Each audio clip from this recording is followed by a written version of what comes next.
এই জন্যই এই দিনটি আমাদের কাছে বাংলাদেশ জাতীয়তাবাদী দলের কাছে অত্যন্ত গুরুত্বপূর্ণ।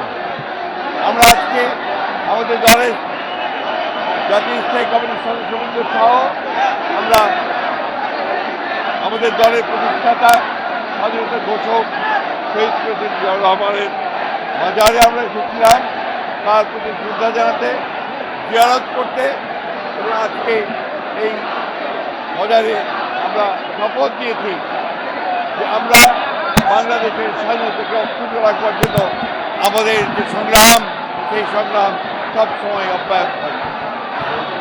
আমরা শপথ নিয়েছি যে আমরা বাংলাদেশের গণতন্ত্রের জন্য আমরা যে সংগ্রাম করেছি, লড়াই করছি, সেটাকে আমরা অবশ্যই অব্যাহত রাখবো, গণতান্ত্রিক রাষ্ট্র অবশ্যই প্রতিষ্ঠা করব।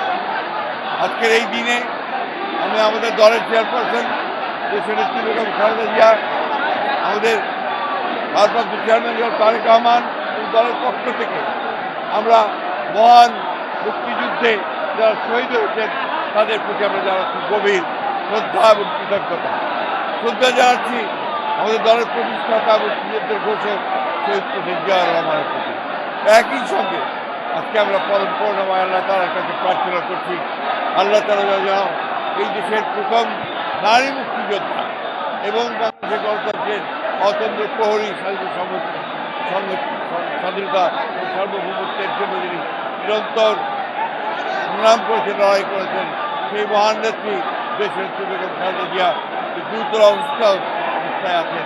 আমরা তার রোগ মুক্তির জন্য পরম করুণাময় আল্লাহ তাআলার কাছে দোয়া করছি। সঙ্গে তিনি আজকে নির্বাসিত অবস্থায় বিদেশে অবস্থান করছেন।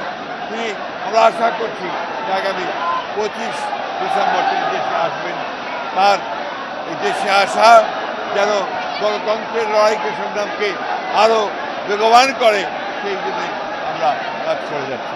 সব শেষে যেটা বলতে চাই, আজকে স্বাধীনতার শত্রুরা যারা স্বাধীনতার বিরুদ্ধে সেরা অবস্থা নিয়েছিল, আজকে তারা আবার মাথা চাড়া দিয়ে উঠতে চায়। বাংলাদেশের মুক্তিকামী মানুষ, বাংলাদেশের স্বাধীনতাকামী মানুষ, বাংলাদেশের গণতন্ত্রকামী মানুষ তাদের সমস্ত ষড়যন্ত্রকে নস্যাৎ করে দিয়ে অবশ্যই বাংলাদেশের স্বাধীনতা সমস্যাকে অটুট রাখবে, গণতন্ত্রের প্রতিষ্ঠা করবে ইনশাআল্লাহ।